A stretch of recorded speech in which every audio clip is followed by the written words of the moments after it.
This KFAN podcast is sponsored by Builders and Remodelers, exclusive Twin Cities provider of Elements Windows. Get the highest quality windows at unmatchable value. Visit buildersandremodelers.com for more details. This is the Zimmerization of KOC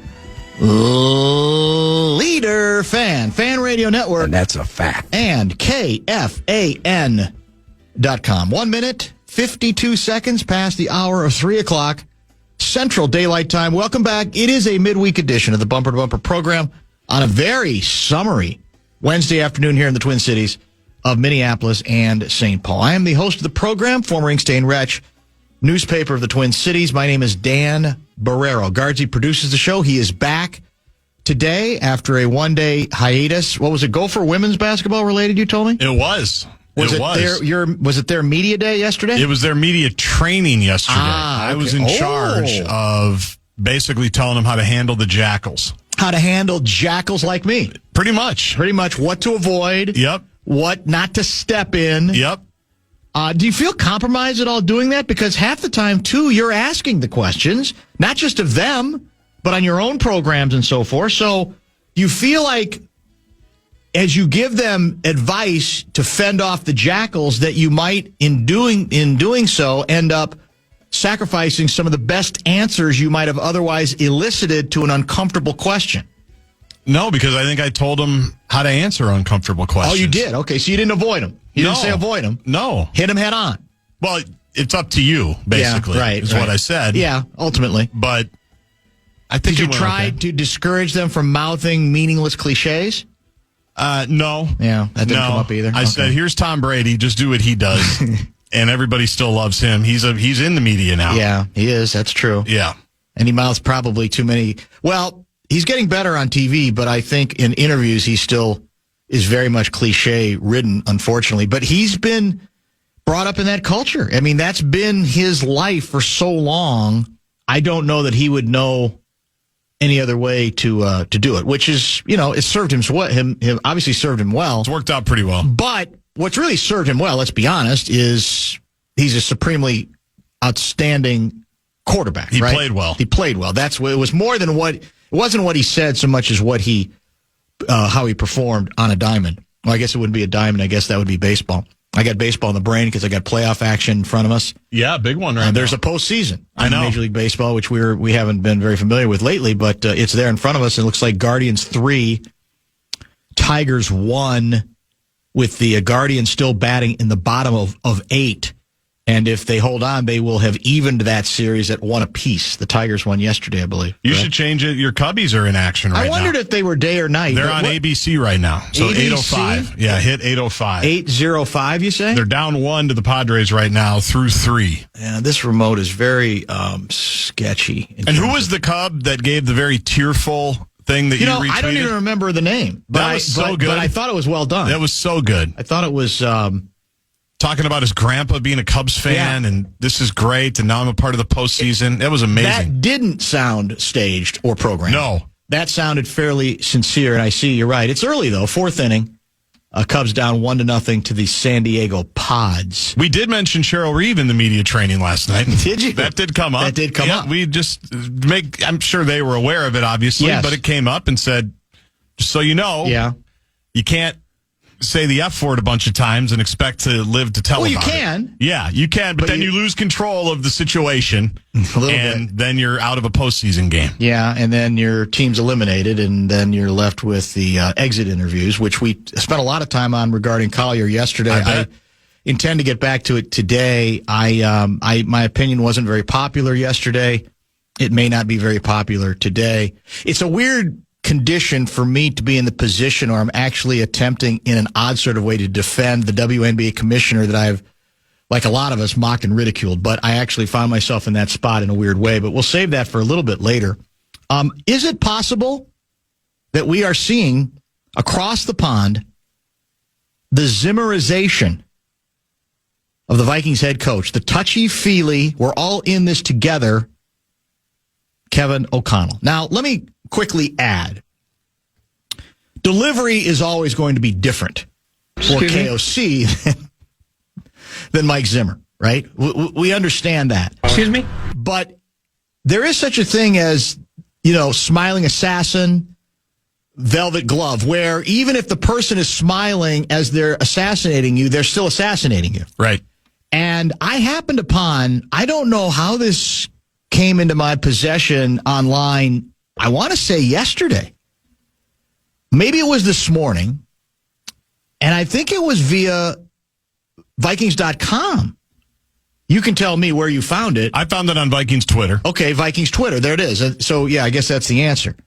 And it's a very bucolic scene in the background. It's the head coach, and I'm assuming his weekly chat, that in this case, happens to be in a very bucolic setting outside of London, with Paul Allen Project. It's KOC and the Paul Allen Project, just sort of like, mixing it up. Yep, you'll hear it tonight. On what exactly happened against Pittsburgh, where we are, where we're going, transitional year, all that kind of good stuff.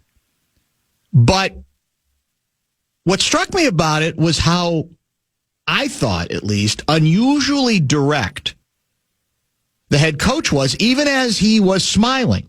So he doesn't sound as grumpy as Zim tends to, because Zim couldn't hide his grumpiness, right? I mean, he's just going to give you all of it. He's going to acknowledge, I'm a pretty miserable person a lot of the time. That's just the way I am. Yeah, tweet that if you don't like it. And KOC is still, he's got an image to uphold. Did you see and he has, frankly, he's wired differently, so he has a different approach. But if you listen carefully to this, what is it, 2.5 minutes, you said? It is. Of analysis, there's a little from PA, and there's a little back and forth. But listen carefully to what KOC is saying, and I will tell you, I think he's mad as hell and is not going to take it anymore. And it tells you a little bit to me about his understanding of the delicate nature of the current condition of your favorite football team, the Vikings. Let's listen. I'm going to guess that, in fact, I'm going to say I know. I know these penalties are working on your last nerve, okay? And the crazy thing is the first 3 years under the O'Connell coaching staff leadership, you guys always were top 7, top 5 with like fewest penalties. So, I mean, it's just crazy through 4 games. How do you preach that out of them? Well, I think, you can't allow any of the factors that might be contributing to those things be an excuse. Mm-hmm. I don't really, if somebody were to tell me, hey, I don't, you've had a couple centers in there, a couple quarterbacks, different cadences, I don't buy into any of that. I think we've got to find a way to execute at a higher level from a standpoint of the pre-snap. And we've had some of the critical offensive penalties that we've seen have been in the pre-snap variety, where they come on a 3rd and 6, then all of a sudden you're 3rd and 11. They come on a 3rd and 7, then all of a sudden you're 3rd and 12. Mm-hmm. It's a screen to Justin in the red zone, and you could be 3rd and inside of 1. And instead you're, a lineman not involved in the play downfield getting flagged for a penalty. So it's some things that we clearly have to coach better, and we've got to get back to our standard of pre and post snap execution. And then some of the things post snap wise, extracurricular wise on Sunday, defensively, where we knew it was going to be that kind of game, specifically with some of the players, on the grass for them offensively, and that's what it's on tape. You see it, and that's part of playing teams that are going to try to bait you into some things when it's that every yard kind of matters kind of game, like Skoranek and Byron, and we saw some of that, and I did not like the way we handled some of that. The officials are always going to catch the second guy before they catch the first guy, or vice versa. And we've got to just understand that that's what the 3.5 hours are going to be every Sunday in this league. That's the competition. That's the highest level of it. And sometimes some of those between the ears kind of warfare that goes on to try to elicit stealing some yards here and there, we can't let it happen. And there's more above and beyond that interesting exchange. I think with the rest of the ink-stained wretches, the rest of the media jackals. I don't care if it's a play style thing. I don't care if it's I'm trying to get a hat on somebody. It's illegal. I love the intent, but that to me is about understanding what is my role and responsibility on the play. He also harkened back to that Christian Darrisaw false start, if you'll recall. Suddenly, instead of 3rd and 8, I believe it becomes 3rd and 13. KOC. It's like, how does that happen?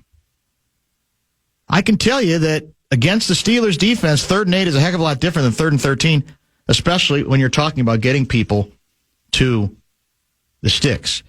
He's feeling it. I think that's what we're hearing in real time. And again, he's never going to scream it.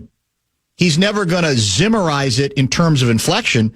But read between the lines, and that's pretty specific. He's not naming the players, but he is naming the players because he's naming the plays in which it's not difficult then to specifically identify the players who in his mind are screwing up. The illegal man downfield, lineman downfield, that was the Will Fries penalty. Remember where it would have been 1st and goal after a Jefferson catch, I think at the 7.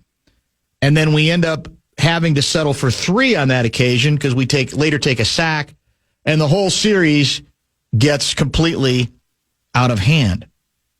And I don't think we've been on the wrong track saying you better be careful that you don't let this season get away from you right now, even though we are in the 5th, preparing for the 5th game of the season. I also like, and I think this is smart, we know the offensive line is in tatters, right? We're aware.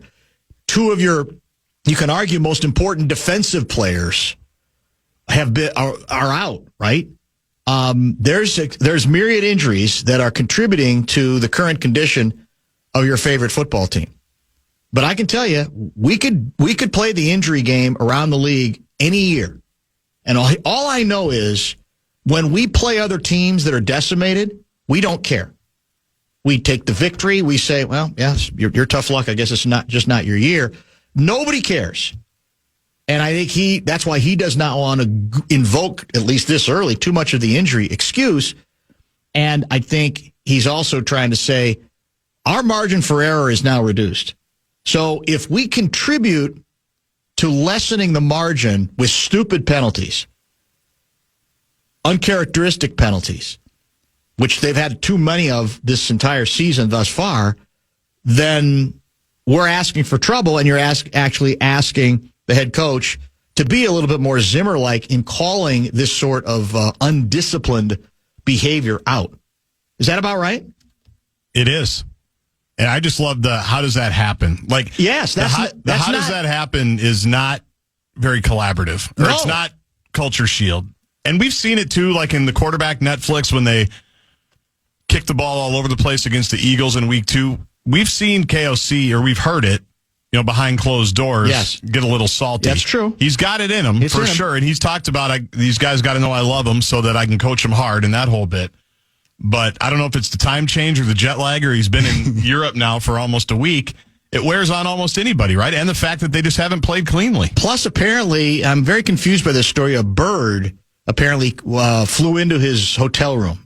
Oh, wow. I didn't hear that. That apparently is also being offered up as further sign that we're in like this new unexplored territory where we have no control over anything, including the possibility of a killer bird getting into the coach's palatial. Well, that's what I was going to say. I'm guessing the head coach has a nice veranda overlooking the English countryside. Yes. Right?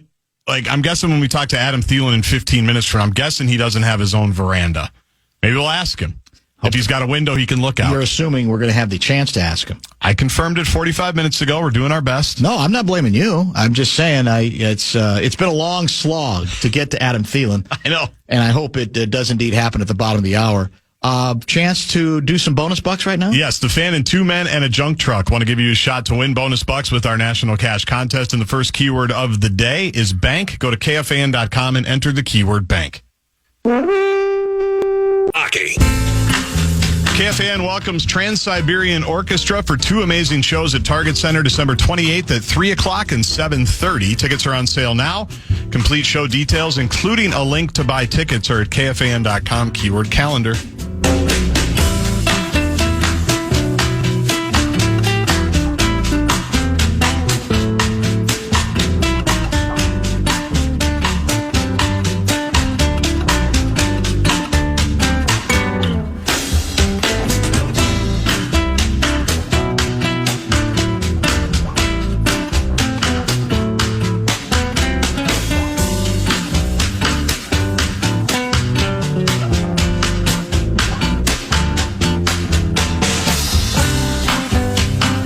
was trying to feverishly look up an infamous moment in this case, I believe, Detroit Lions history, because I think it has some relevance to a story I want to get to next. Bumper to Bumper is the name of the show. We expect Adam Thielen to check in from across the pond next segment. We have our fingers crossed there. We've got Mason Your Face at 4. We've got Luigi at 5, maybe a little bit sooner. Is he still coming in? Is that the plan? That's the plan. Awesome. And then John Athletic will celebrate the big Kaprizov news from yesterday. That is scheduled for 5:30 this very evening. The Cleveland Browns, I believe, have made official what we predicted yesterday based on all of our Cleveland Browns sources. They have made a quarterback change. They, of course, are the team that the Vikings will play on Sunday morning, Dateline London. Pregame show will start at 6:30 right here on the Fan after a very special edition of Go for Football Sunday. If they knock off number 1, we might almost have to at right? that point, would you not? I think we would have to. So Joe Flacco is out, and a rookie named Dylan Gabriel will make his first National Football League start against B-Flow. And the Vikings, well, often vaunted, but not all that impressive last game defense. Gabriel's probably a name that you know well. Yeah, a little bit. He been around. Finishes his college career as the Football Bowl subdivision total touchdowns leader. 189. Stops at UCF, Oklahoma, and Oregon. He's 31 years old, by the way, which I think is also interesting. Chris Wenke style? Pretty much. He's been around for a while. When he led Oregon to a Big Ten title, he was a Heisman Trophy finalist, they tell me. I don't remember much about him. He's seen a little bit of action, apparently, in week 2 and 4, 3 or 4 passes for 19 yards and a touchdown. And so, and he's ahead of Shedeur Sanders, right? He is. Obviously. Yep. Was drafted ahead of him a couple of rounds. At this point. On the depth chart as well. What struck me as odd and had me thinking about an infamous moment in Lions history is that apparently Joe Flacco is expressing surprise that the change has been made. Did you see the game? Honestly, again, this might maybe the Guardsy of Cleveland sat down with Joe Flacco, even though he's a grizzled veteran, and told him there's certain ways to answer questions like, "Are you surprised you've been pulled from the starting lineup?" Yeah, and he went with the cliche of, I didn't really see that coming." How do you not see that coming? The Cleveland Browns, and by the way, there's no guarantee that this kid's going to be any good, but again, Flacco's been around forever. He's had an incredible career, but it's over for him, it seems. And the Browns have scored, let me give you the totals, 16, 17, 13, and 10. Sorry, KFAN.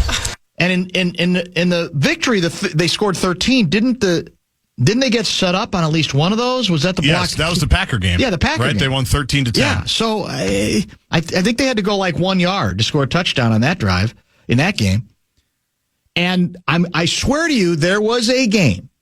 Do you remember the left-handed quarterback? Are you old enough to remember a left-handed quarterback the Lions had named Scotty Mitchell? He took over for Dan Marino, right, with the Dolphins. Yes, and we wanted him. Yes. We wanted him, and I was endorsing us going to get him. Had a great year that year. Yes. And then everybody wanted him, and I do remember this story, so go ahead. I want to say this is what I didn't look up to be certain of the number of interceptions.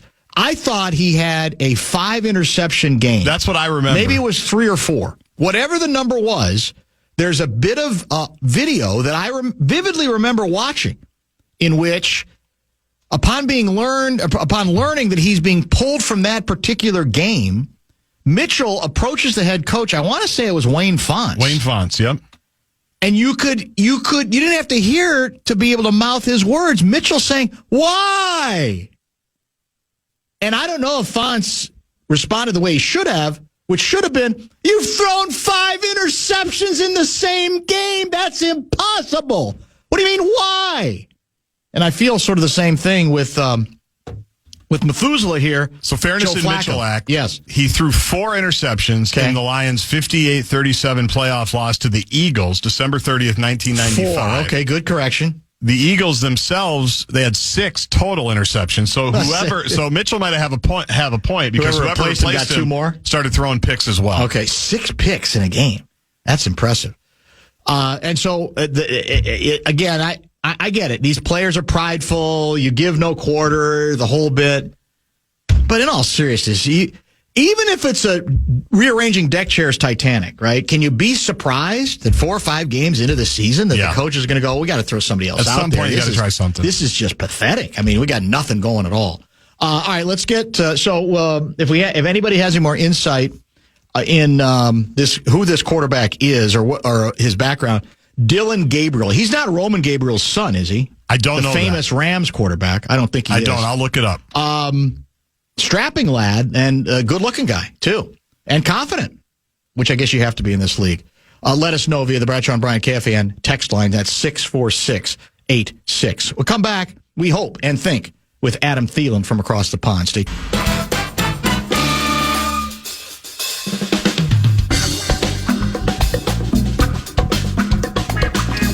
Vikings preparing for their second consecutive across-the-pond game against the aforementioned Cleveland Browns.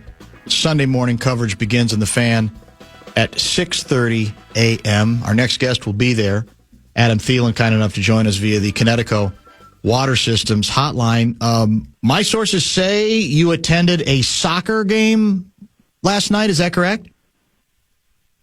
Well, it'd be more football. Over here, I think they call it football. That's true. But yeah, it was pretty cool. Unbelievable atmosphere. My second time going to a Premier League game.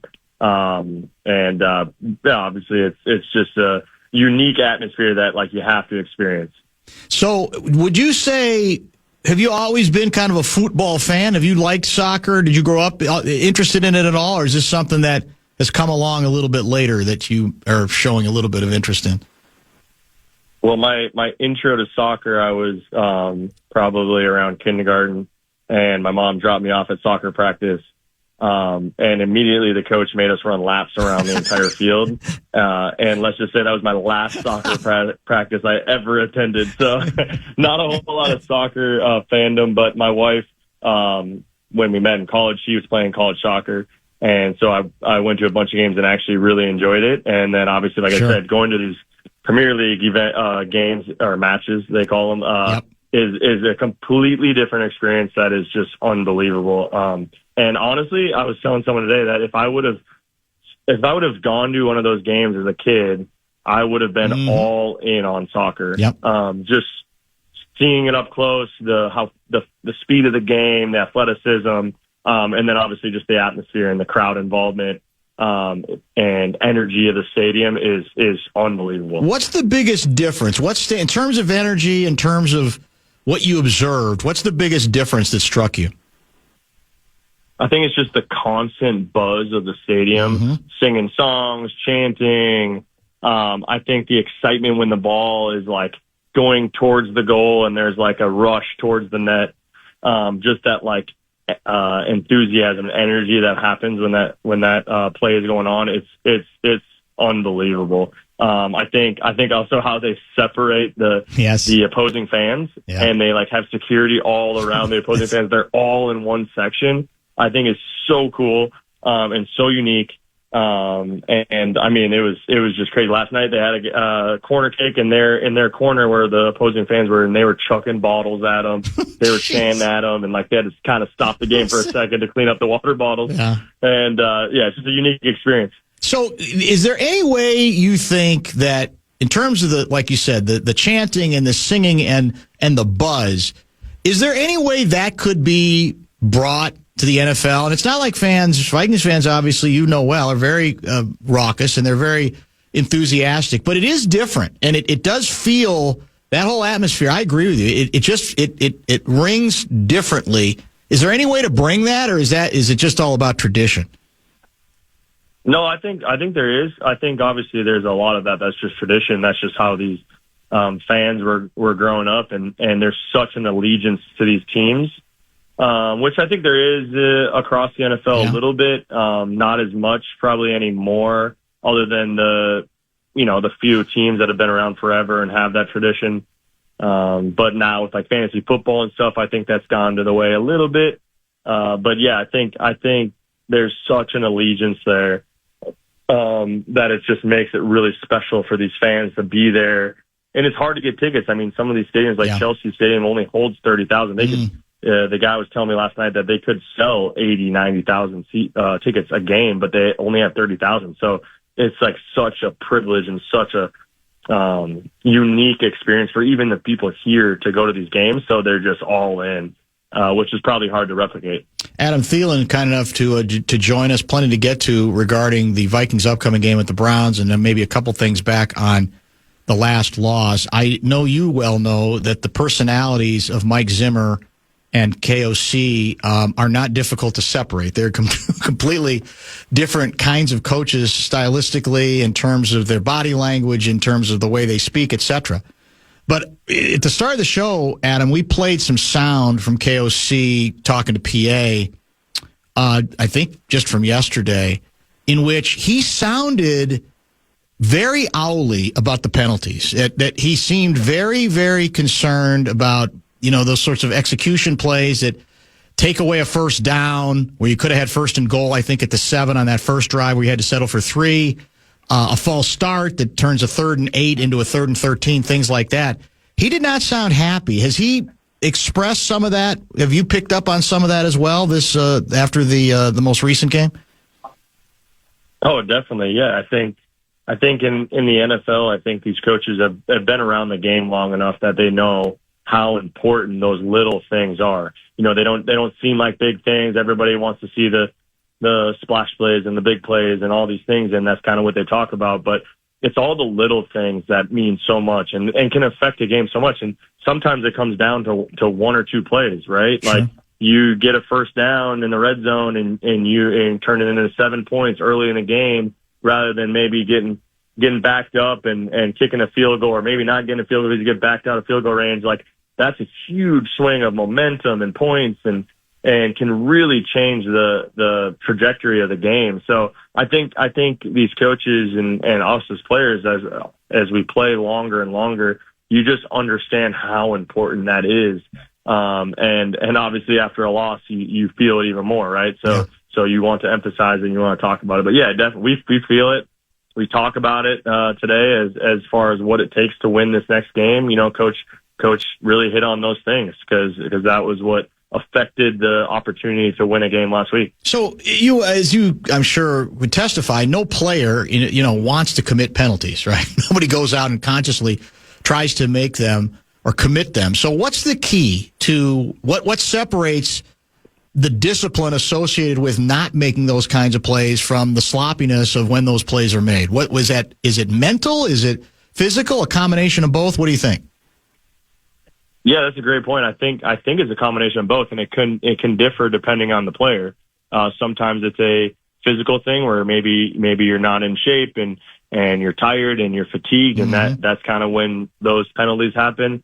Sometimes it can be a mental thing, right? You don't have the game plan down perfectly. You're thinking a little bit. We've all been in both of those spots, right? As an athlete, and you kind of, especially early in the season, right? You're trying to kind of figure out where you are, and each game kind of exposes where you are individually and as a team, as we've found out the last few weeks, right? This game really exposes you, and you really figure out what you need to work on as a unit, as an individual, as a team. And so a lot of times, like I said, it can be a mixture of both, or it could be one or the other, and it all differs depending on the player. And right away, right? When you make that mistake, oh shoot, I was thinking like about the play rather than the snap count, or shoot, I was so tired I wasn't thinking about anything. I was just trying to catch my breath, right? So you find out quickly what you need to work on. And that's why I think a lot of coaches say it. A lot of people don't necessarily think about it, but you don't really know who you are as an individual or as a team until 5-6 weeks into the season. That really kind of shows who you are and what you need to work on, and how you can and what you need to do to honestly to give yourself a chance at getting where you want to get to. I doubt that you've played offensive line at any level of football, but man, oh man, it's got to be frustrating for all concerned, given the number of injuries, the circumstances that have contributed to this team, having to sort of, move pieces around and just try to find literally enough healthy bodies to field an offensive line. How concerned are you about that? Yeah, I'm not concerned. I think that's why they've done the roster building that they have. They've done a great job here of creating depth and bringing in guys, because that's the nature of the NFL, right? Like, you're not going to have all 5 starting linemen every single game in the entire season. That's just not how it works. It's not how the NFL works. So you have to have guys that will be able to fill in, and then you also have to be able to adjust as an offense. Guys kind of have to show up. You got to be able to run the ball well. I think that's why it's so important in this league to be able to run the ball well early. Teams that can stop the run early and make you one-dimensional, and then they can pin their ears back and have these guys that are getting paid $30-40 million a year to go rush the passer. Like, yeah, of course they're going to get there, and they're going to beat up the backup O lineman or what have you. So yeah, I think it's a team effort. You have to be able to be on the same page early in the game, create momentum, get points on the board. All those things are the things you have to do against good football teams. Because if you get behind in this league against good football teams, especially teams that have a pass rush, which I feel like we see every week, we have so far, you have to be able to keep them second guessing, mixing it up, and you can't do that when you're down by 14, 21 points. I want to ask you a little bit about your impressions on Carson off of this last game, because it did look to me like from afar that he was getting battered pretty good at various parts of that game, and I thought he held in pretty well. Obviously, you guys ended up short, but I felt like he showed a little something about hanging in a circumstance where there were a couple times where it looked to me, like I said, that if he wasn't hurt, he was hurting to a large degree. What were your observations on Wentz in the huddle?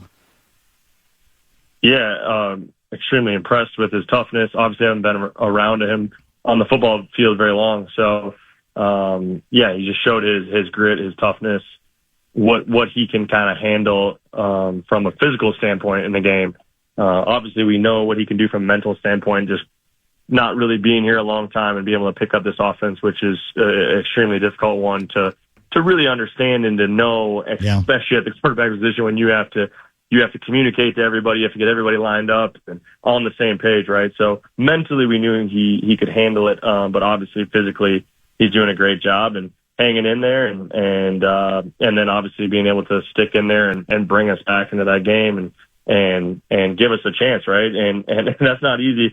A lot of quarterbacks I've seen throughout the years that once they get kind of hit around and banged up, don't want to sit in the pocket. They just want to get that ball out quick, and they want to move on, right? They don't want to get beat up and hurt. And he did a great job of just sticking with the game plan, playing the play that was called, reading it out, getting the ball in guys' hands, and letting them do their thing after the catch, and giving us a chance at the end of the game. You had a couple of nice third down conversions as well. I assume, again, I know, as you've told us, you want to win the game. There are no consolation prizes, but that had to be good, those play, because I think there were a couple of third down conversions that extended drives, correct?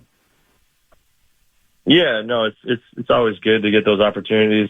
I think for me, obviously, as you guys know, I play with a lot of confidence, and I have a lot of confidence in myself to be able to help this team win games. So when my number's called, I'll make sure that I'm ready and excited about opportunities. And again, at the end of the day, this game's all about winning, and especially as you become an older player, like you want to do whatever it takes to win games, and you kind of throw the individual statistics and accolades and all that stuff out the window, because at the end of the day, when you're losing games, it doesn't matter how many times you're catching the football or how many yards you have, right? It's not a fun feeling. So excited about the opportunity to get back out there this week and see what happens. One of the things I thought the Steelers did well, that Rodgers did well, and of course he's still a very accurate quarterback, even if he doesn't move quite like he did before, is they obviously made an effort to get the ball out of his hands fast. And I think somebody did the research that it was the fastest on average that he got rid of the ball since like 2016. And, given the state of your offensive line where you have maybe having to mix in backups, et cetera, do you think it might be helpful to say, all right, we might have to go to quicker stuff. We might have to go to more 4-yard pass plays where we hope that the receiver, the running back, can do a little more with it just to get the ball quickly out of the quarterback's hands as a way to deal with the pass rush. Yeah, I think it's the balancing act that you have to consider week in and week out, right? Of when are you going to take your shots? When are you going to try to get chunk plays? And when is it the time to get the ball out quick, get it in your playmakers' hands, kind of get them opportunities to catch the ball and see what happens after they get the ball in their hands. So it is a tough balancing act. I think teams know that too. When you have, I think that's people don't really look into or think about is like, yeah, but we obviously know that we have to get the ball out quick because we know the issues, but so does the other team. So what do you think they're going to do? They're going to try to combat that by sitting on those shorter routes, that they're going to play different coverages to kind of take the flat throws away and those kind of get the ball out quick plays. So again, that's why you have to be able to run the ball early. You have to be able to get efficient plays early in the game to be able to take them out of those things, right? If you run the ball well early and you're on very manageable short third downs and you're converting those third downs, they have to get out of it. They have no other choice, and they have to take more risk, and they have to play different types of coverages to allow you to get into those quick games and things like that. So again, this game is a crazy game, and you have to do a lot of things well. And one of those things is being efficient on first and second down. Last item, as you may know, Cleveland made a quarterback change for this game. They're going with the rookie Dylan Gabriel this week over Joe Flacco, who's been around forever. They've had great difficulty scoring points. They've struggled offensively mightily so far, but it sure as hell from afar looks to me like they got a really good defense too. And that's the next challenge for you guys, correct? It is, for sure. I think that's where we need to make the next step is as an offense, we have to take some stress off the defense, right? They've kept us in a lot of these games and really gave us a lot of great opportunities to win all these games that we've been in. And so we need to kind of pull our weight, find ways to move the ball, to keep them off the field, to keep them fresh. And we've seen what they can do when they are fresh and when they're playing with a lead.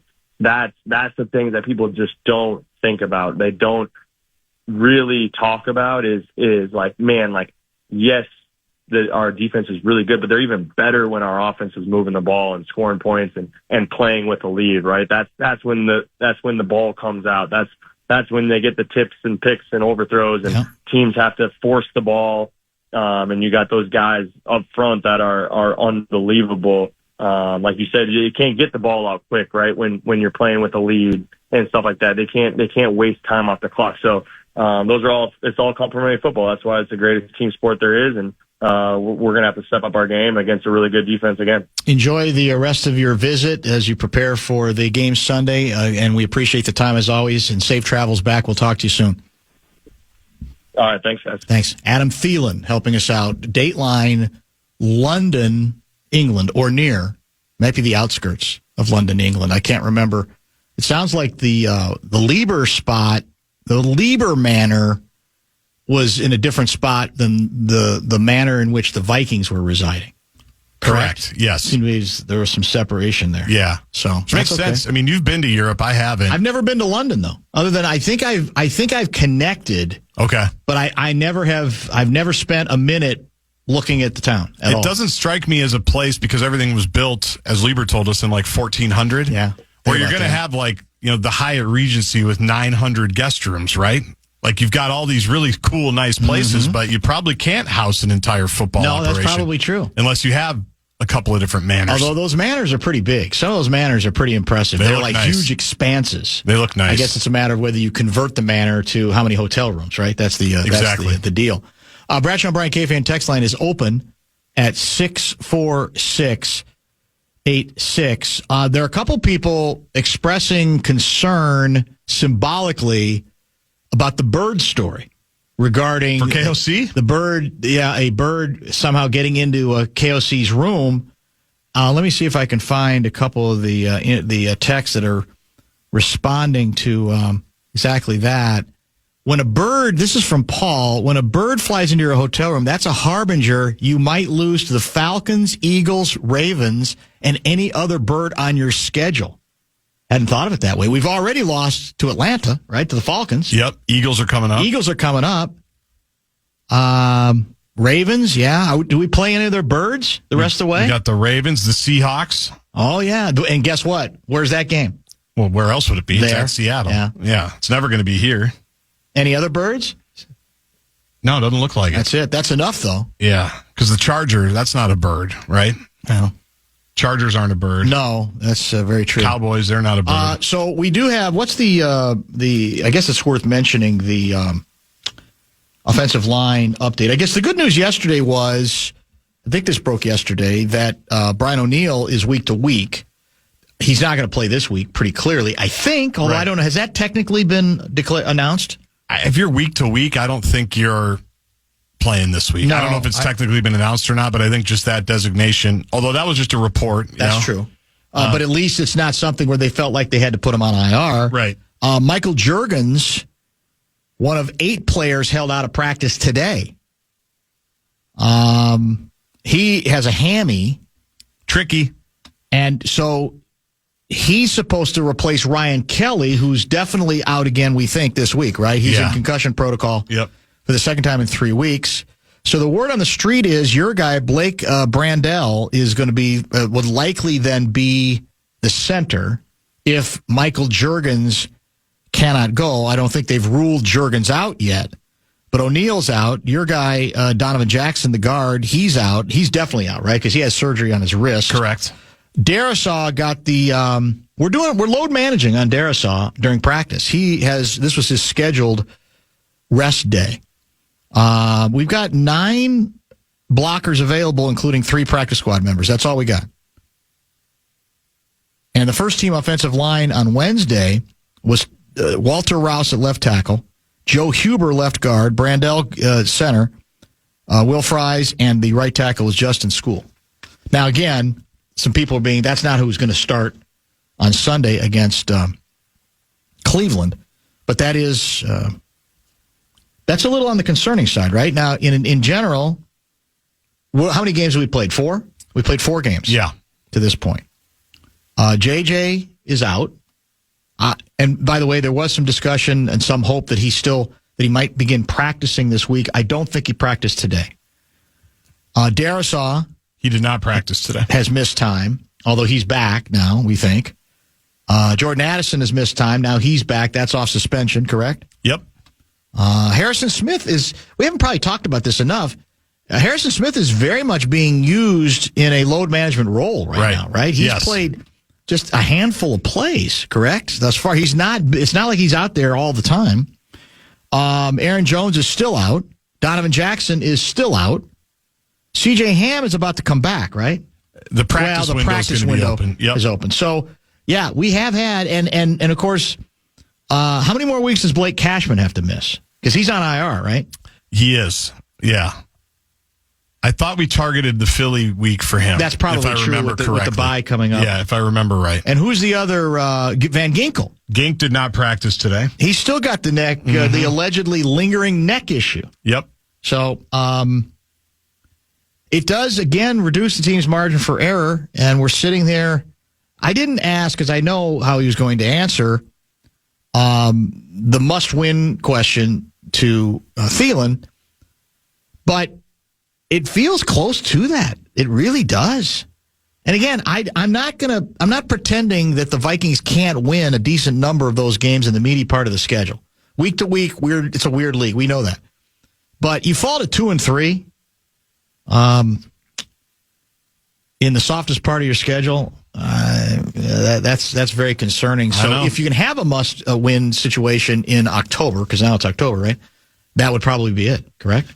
I would caution, or I would implore fans to hearken back to the days of the Big Ten West and just enjoy a 10-7 victory if that's what it comes to this Sunday. Oh, right? I think you're being way too liberal. I think it could be 3-0. 6-3? Yeah, 6-3. I think it could very well be that kind of game. Okay. I really do.